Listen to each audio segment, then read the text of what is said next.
You've probably heard of maxing as a trend. There's beauty maxing, there's health maxing, basically taking one area of your life and optimizing it, one level at a time. Today, you're going to learn about money maxing.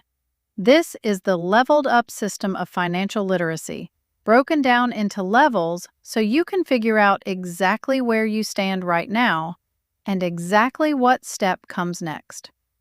Before we get into it, here's the deal. This isn't about being perfect with money. Nobody is. Even people who look like they have it all figured out have gone backwards a level or two at some point in their lives. Debt gets paid off, and then it creeps back. Emergency funds get built, and then they get drained. That's normal. What matters is knowing where you are on the ladder and knowing what the next rung looks like. So let's start at the very bottom. This is technically level 0. It's not even level 1 yet. Level 0, avoidance. Level 0 is complete avoidance of your finances. No idea what's going on. Money is a fog. You don't know what bills you have, when they're due, or what interest rate you're paying on your debt. There are a lot of reasons someone ends up here. Sometimes it's just age. Maybe you haven't reached the point in life yet where you're the one responsible for your own money. Consider yourself lucky, because once you're the one holding the bag, it's a different world. Other times, it's not about age at all. Something happened, a job loss, a breakup, an illness, and life forced a reset. Maybe that reset meant moving back in with family. Everyone's story is different, and there's no shame in whatever chapter you're in.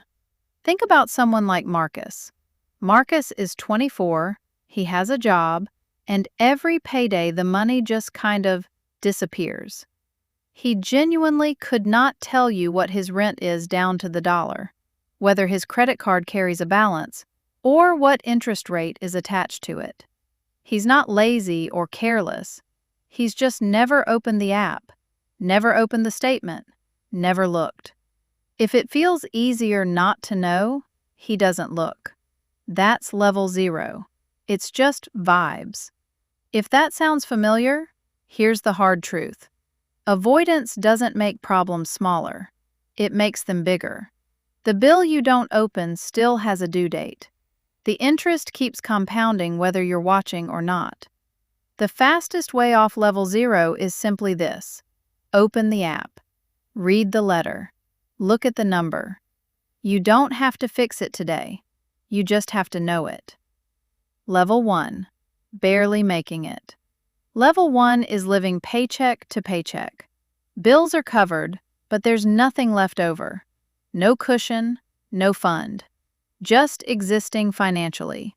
One deposit to the next. Picture someone like Dana. Dana's bills are technically all paid on time, every month without fail. But if her car needed a $200 repair tomorrow, say she ran over a nail and blew a tire, it would completely derail her. There's no slack in the system. One unexpected expense and the whole month falls apart. If that hits close to home, you're in level 1. And to be clear, nobody's judging you here. We're just naming where you are so you can move forward. Here's something important.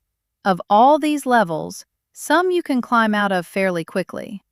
Level 1 usually isn't one of them.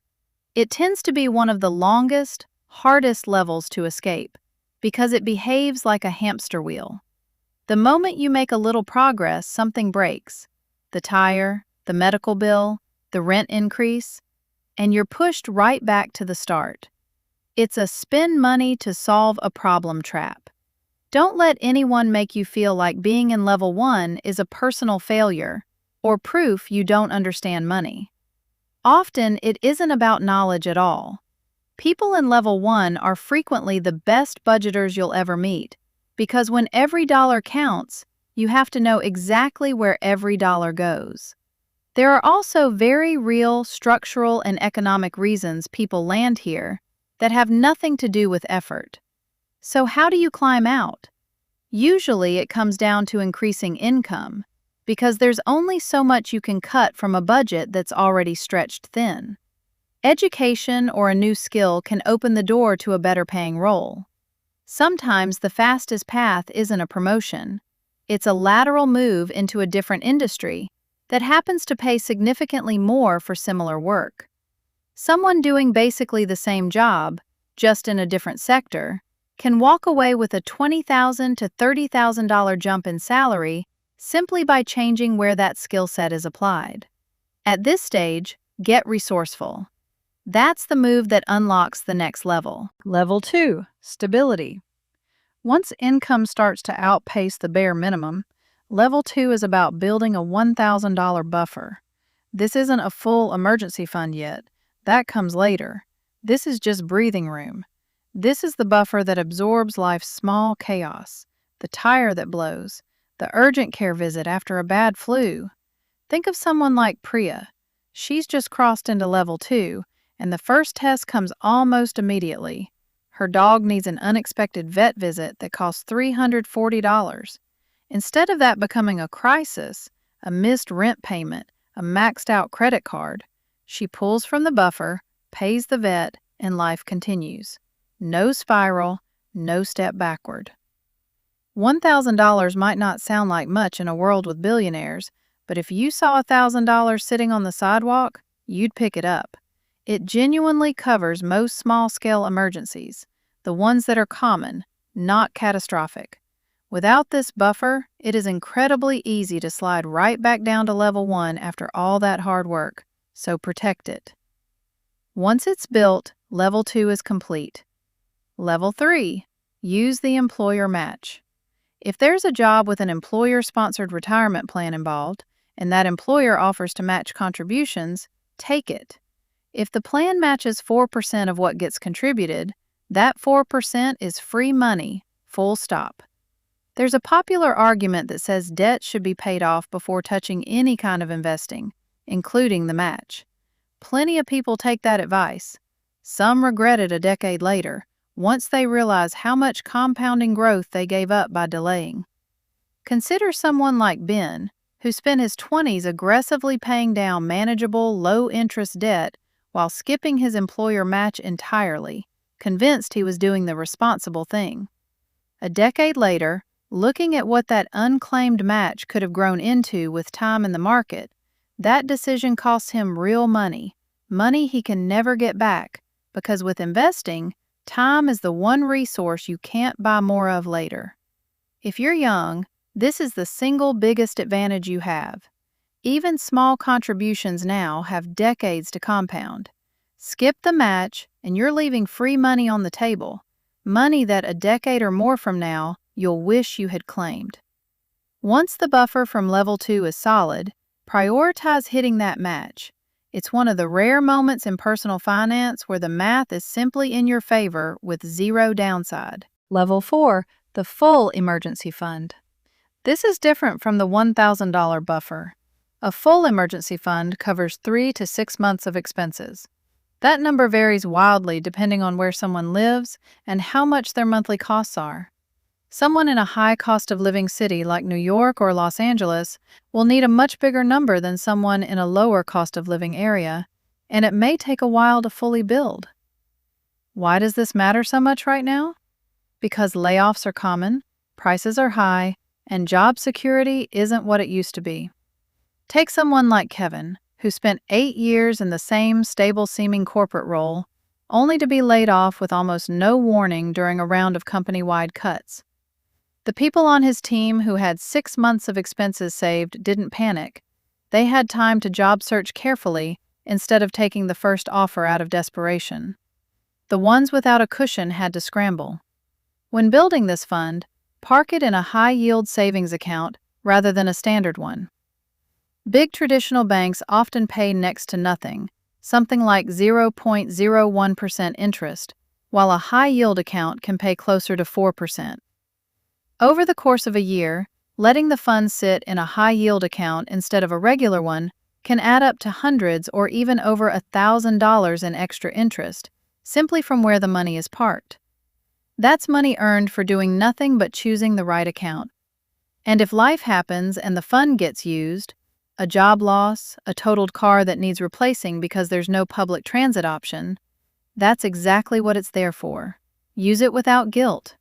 It's not for concerts or vacations, and it's not meant to bail out someone else's emergency. It's there for the person who built it. The only catch is that once it's used, it needs to be rebuilt. That's the deal. It has to stay funded. Level 5. Pay off high-interest debt. Now it's time to tackle high-interest debt. Anything with an interest rate above roughly 8%. Some financial voices argue debt should be paid off before building an emergency fund at all. The reasoning here goes the other way. Imagine chipping away at debt for months, only to lose a job with zero savings to fall back on. All that progress on the debt becomes irrelevant if there's no way to cover basic living expenses in the meantime, and the likely outcome is going right back into debt just to survive. That's why the emergency fund comes first. There's a strategic order to these levels. The main targets here are credit cards, many of which carry interest rates north of 20%. High-interest car loans and predatory student loans fall into this category too. Worth exploring refinancing options, or in the case of an unaffordable car loan, considering whether to sell and downsize. Here's the math behind the 8% threshold. The stock market has historically returned around 8% on average over the long run. Nobody is reliably beating a 22% credit card interest rate through investing. That math doesn't work in anyone's favor. So the rule of thumb is simple. If the interest rate on a debt is higher than what the market would likely return, pay it off first. Once that high-interest debt is gone, there's suddenly a lot more room to move forward. Level 6. Building wealth. This is where real growth starts to happen. Remember that employer match from Level 3? At this stage, go beyond just the match. Max out that 401k or whatever retirement account is available. Max out an IRA. Max out an HSA too, since it comes with unique tax advantages that make it one of the most efficient accounts out there. Beyond retirement accounts, opening a taxable brokerage account is the next move. Take someone like Aisha, who spent years feeling completely intimidated by investing. She assumed it required expert-level knowledge she didn't have. Once she understood that investing is essentially just buying small pieces of companies, similar to shopping for something she believed would grow in value, that fear disappeared. Every time there's extra income, that's fuel to add to these accounts. And the earlier the growth starts, the easier it becomes for it to keep compounding. Money starts making money on its own. Property ownership is another wealth-building path, though it's not for everyone. Owning a home is a genuine responsibility, financially and mentally, and plenty of people simply don't want that, and that's completely valid. But for someone in the right position, financially ready and wanting the responsibility, buying in a good neighborhood at the right time can be a strong wealth builder over the years. For everyone else, retirement and brokerage accounts remain the more accessible route to building wealth. Level 7. Financial freedom. This is the payoff for everything built in Level 6. Investments have grown large enough that working becomes optional. Life can be funded entirely by those investments. Picture it like a mountain that never stops growing. Each year, a small amount gets taken off the top to live on, but the mountain keeps replenishing itself and growing taller. The base never gets touched. That's financial freedom, living off the growth, never touching the foundation. This is the level most people are ultimately working toward, even if they're currently 3 or 4 levels below it. It doesn't happen overnight. It's usually the product of a decade or more of consistent contributions and compounding growth. Level 8. Legacy. With financial freedom secured, what's left? The final level is legacy. This comes last for a reason. Personal finance is personal, and the foundation has to be solid before turning attention outward. Think of the classic airplane oxygen mask rule. Put your own mask on first before helping anyone else. Someone can't meaningfully help others financially if their own financial house isn't in order. Legacy is about what happens once everything is set. Estate planning, setting up a family trust, having a will in place, Making sure the right life insurance policies are in place. Get all of that right, and the effects ripple forward. It becomes easier for the next generation and the generation after that. Where most people get stuck. Some of these levels move quickly, others take years, sometimes decades. Level 1, barely making it, tends to be one of the longest levels for people to escape. Level 5, paying off high-interest debt, can also stretch on depending on how much debt is involved. And Level 6, building wealth, is a long game by design, usually at least a decade, often several, no matter what age someone starts at. This is chess, not checkers. It takes strategy, patience, and consistency over a long stretch of time. But it is absolutely possible to move up through these levels. No one is stuck permanently, no matter where they're starting from today. So take a moment and think honestly about which level fits right now. There's no shame in any answer. Everyone comes from a different starting line, with different backgrounds, different head starts, and different obstacles. The goal isn't to have already arrived. It's to know exactly where the next step is and to take it. If this breakdown helped you figure out where you stand, hit that thumbs up, subscribe for more videos like this, and drop a comment letting everyone know which level you're on. See you in the next one.